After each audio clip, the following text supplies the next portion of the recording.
ভাই দোকানে ভাড়া আনলাম কিছু খাওয়া তো। কিছু যে খাওয়াবো, গ্রামে তো শিশু আছে, এটা ওর জ্বালে কিছু খাওয়ার মতো নাই।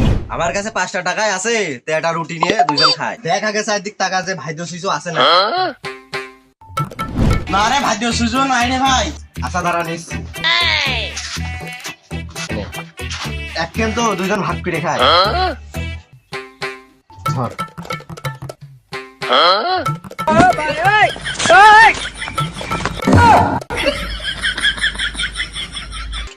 তো দেখতে গেলাম, তুই কি দেখলি? ওর সামনে তো এখন খাওয়া যাবে না।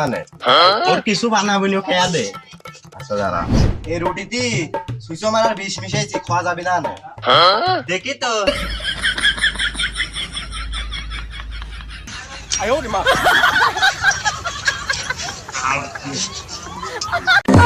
5টা টাকা ছিল, এটা রুটে গেলাম, সুইচের জন্য তাও খাতে পারলাম না। চল হেঁটে চলে যায়।